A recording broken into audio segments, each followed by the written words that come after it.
Dear students, welcome you once again to my spoken English class. দেখো আমরা যে 30 days spoken ইংলিশের crash course শুরু করেছি তার মধ্যে আজ হলো 10ম দিন। আজকে আমরা একটা নতুন পর্ব নিয়ে তোমাদের সামনে হাজির হয়েছি। যদি দেখো বাংলা বাক্যের শেষে পারি, পারো, পারে, পারেন ইত্যাদি শব্দগুলো যোগ আছে। যেমন মনে করো আমি এই কাজটা করতে পারি, সে একসঙ্গে অনেকগুলো রসগোল্লা খেতে পারে, সে টানা একসঙ্গে কয়েক কিলোমিটার হাঁটতে পারে।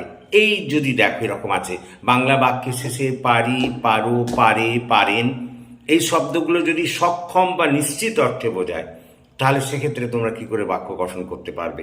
আমি আবার বলি, যদি দেখো বাংলা বাক্যের শেষে পারি, পারো, পারে, পারেন ইত্যাদিগুলো শব্দ আছে। যেমন মনে করো আমি সকালে দৌড়তে পারি, রাম একসঙ্গে 10 কিলোমিটার হাঁটতে পারে, বা মনে করো সে ভারী জিনিস তুলতে পারে।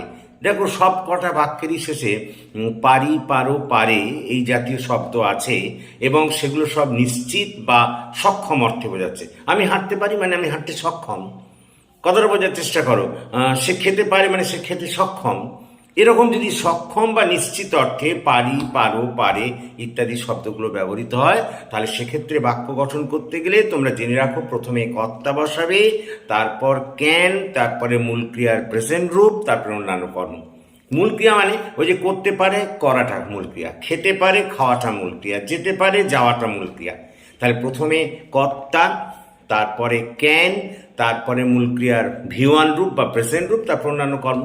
যেমন মনে করো আমি এই কাজটা করতে পারি, দেখো লাস্টে কি আছে পারি, তাহলে কে পারে, কে দিয়ে প্রশ্নগুলো তো কর্তা পাওয়া যায়, তাহলে আমি পারি, তাহলে আই, তারপর বলেছি ক্যান বসাতে হবে, তাহলে আই ক্যান, তারপরে করতে পারি করাটা মূল ক্রিয়া, তাহলে ডু, তাহলে আই ক্যান ডু। এবার কি করতে পারি এই কাজটি, দিস ওয়ার্ক, তাহলে I can do this work, আমি এই কাজটা করতে পারি। সে হাঁটতে পারে, তাহলে হি ক্যান ওয়াক। কতটা বোঝার চেষ্টা করো। যদু সকালে দৌড়াতে পারে, Jadu can run in the morning.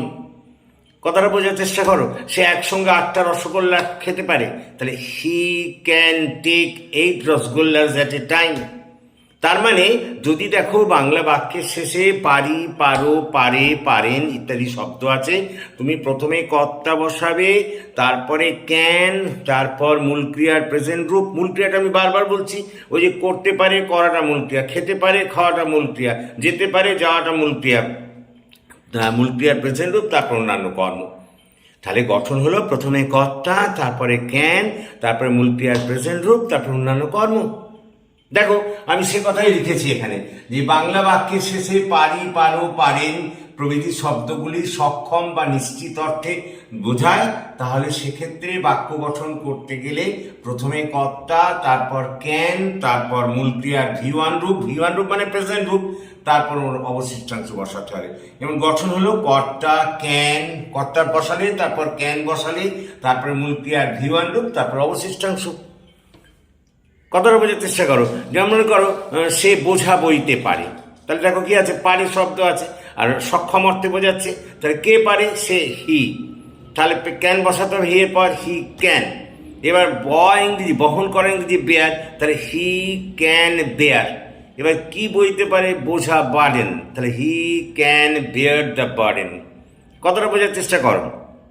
এরপরে আমরা আসবো যদি দেখো এরই নমর্থক না বাচক, পারে না, সে খেতে পারে না, সে যেতে পারে না, সে নাচতে পারে না, সে ঘুমোতে পারে না এই জাতীয় থাকে, তাহলে সেক্ষেত্রে নিয়ম কি করবে, সেক্ষেত্রে প্রথমে কর্তা বসাবে, তারপর ক্যান, তারপর নট, তারপর মূল ক্রিয়ার প্রেজেন্ট রূপ, তারপর অন্যান্য কর্ম।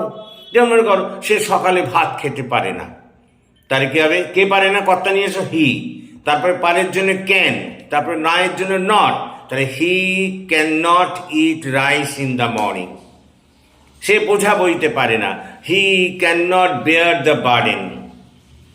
বা মনে করো রাম সকালে হাঁটতে পারে না, Ram can not walk in the morning. তার মানে যদি পারে না, পারি না, পারো না ইত্যাদি থাকে এবং সক্ষম নিশ্চিত অর্থে বোঝায় তাহলে প্রথমে কর্তা, তারপরে ক্যান, তারপর নট, তারপর মূল ক্রিয়ার প্রেজেন্ট রূপ, তারপর অন্যান্য কর্ম। দেখো আমি সেই কথাই লিখেছি বাক্যের শেষে যদি পারি না, পারে না, সক্ষম বা নিশ্চিত অর্থে ব্যবহৃত হয়, তাহলে সেক্ষেত্রে প্রথমে কর্তা, তারপর ক্যান, তারপরে নট, তারপর মূল ক্রিয়ার ভিওয়ান রূপ, তারপর অবশিষ্টাংশ। আমি একটা উদাহরণ দিচ্ছি, আমরা হাঁটতে পারি না, উই ক্যান নট ওয়াক। সে খেতে পারে না, হি ক্যান নট ইট। তারা ফুটবল খেলতে পারে না, they can not play football. এরপরে আসি যদি এরই জিজ্ঞাসা সূচক। তোমরা তো জানো, আমি তো আগেই শিখেছি, জিজ্ঞাসা সূচক করতে গেলেই শুধু সাহায্যকারী ক্রিয়াটাকে কর্তার আগে নিয়ে যেতে পারে হবে। তার মনে করো আমি হাঁটতে পারি, আই ক্যান ওয়াক। আমি কি হাঁটতে পারি? তাহলে ক্যানটাকে আগে নিয়ে চলে যাও, ক্যান আই ওয়াক। তারা দৌড়তে পারে, কি হবে? They can run. এটা সাধারণ বাক্য। এবার এটাকে জিজ্ঞাসা সূচক করো, তারা কি দৌড়তে পারে? তাহলে ক্যানটাকে আগে নিয়ে যাও, ক্যান দে ওয়াক। তার মানে আমি বলতে চাইছি, যখন জিজ্ঞাসা সূচক করবে, পারি, পারো, পারে ইত্যাদি থাকলে, সক্ষম বা নিশ্চিত অর্থে বোঝালে, তাহলে প্রথমে সেখানে ক্যান, তারপর কর্তা, তারপরে মূল ক্রিয়ার ভিওয়ান রূপ, তারপর অন্যান্য কর্ম। অর্থাৎ সোজা কথায় ক্যানটাকে কর্তার আগে নিয়ে চলে যাবে। মনে করো তারা ভাত খেতে পারে, দে ক্যান ইট রাইস। তাহলে তারা কি ভাত খেতে পারে? তাহলে ক্যান দে ইট রাইস। তারপর মনে করো যদু হাঁটতে পারে, যদু ক্যান ওয়াক। তাহলে যদু কি হাঁটতে পারে? Can Jadu walk. রিমা গান গাইতে পারে, রিমা ক্যান সিং। রিমা কি গান গাইতে পারে? তাহলে ক্যান রিমা সিং। অর্থাৎ জিজ্ঞাসা সূচক করতে গেলে ক্যানটাকে কর্তার আগে নিয়ে যাবে, বাকি সব এক থাকবে। তাহলে দেখো, আজকে আমি 3টে নিয়ম শিখলাম। যে যদি দেখো বাংলা বাক্যের শেষে পারি, পারো, পারে, পারে এগুলো সক্ষম বা নিশ্চিত অর্থে বোঝায়, তাহলে সেখানে বাক্য গঠন করতে গেলে প্রথমে কর্তা, তারপর ক্যান, তারপর মূল ক্রিয়ার ভিওয়ান রূপ। মূল ক্রিয়া মানে করতে পারে, করাটা মূল ক্রিয়া, খেতে পারে, খাওয়াটা মূল ক্রিয়া, তার ভিওয়ান রূপ, তারপর অন্যান্য কর্ম। যেমন মনে করো আমি সকালে মাঠে দৌড়তে পারি, তাহলে I can run in the ground in the morning. তারা বিকেলে ফুটবল খেলতে পারে, they can play football in the afternoon. এবার বললাম যদি যে পারি না, পারো না, পারে না থাকে, কিছুই নয়, ক্যানের পর একটা নট বসবে, বাকি হবে এক। মনে করো আমি ভাত খেতে পারি, আই ক্যান ইট রাইস। আমি ভাত খেতে পারি না, I can not eat rice. তারা ফুটবল খেলতে পারে, দে ক্যান প্লে ফুটবল। তারা ফুটবল খেলতে পারে না, they can not play football. তারপরে শেখালাম যে যদি দেখো এগুলো জিজ্ঞাসা সূচক, তাহলে সেক্ষেত্রে পারি, পারো আছে, অথচ জিজ্ঞাসা সূচক বাক্য, তাহলে কিছুই না, তোমরা ক্যানটাকে কর্তার আগে নিয়ে যাবে। যেমন মনে করো সাধারণ বাক্য, তারা ফুটবল খেলতে পারে, দে ক্যান প্লে ফুটবল। এটাকে যদি জিজ্ঞাসা সূচক করো, তারা কি ফুটবল খেলতে পারে? তাহলে ক্যান দে প্লে ফুটবল। শুধু ক্যানটাকে কর্তার আগে নিয়ে যাবে, বাকি সব এক থাকবে। সুতরাং আশা করি তোমরা বুঝতে পেরেছো। আজকে আমরা পারি, পারো, পারে দিয়ে প্রথমে হ্যাঁ সূচক বাক্য গঠন করলাম, তারপরে না সূচক, তারপরে জিজ্ঞাসা সূচক। আশা করি তোমরা বুঝতে পেরেছো। যদি বুঝতে পারো, তোমরা সকলকে বলো এই ক্লাস সম্পর্কে, তাদের জয়েন করতে বলো, এবং তোমরা আমার এই ক্লাসটিকে সার্থক করে তোলো, আর তোমরা আমার চ্যানেলটিকে সাবস্ক্রাইব করো। So that's all for this day.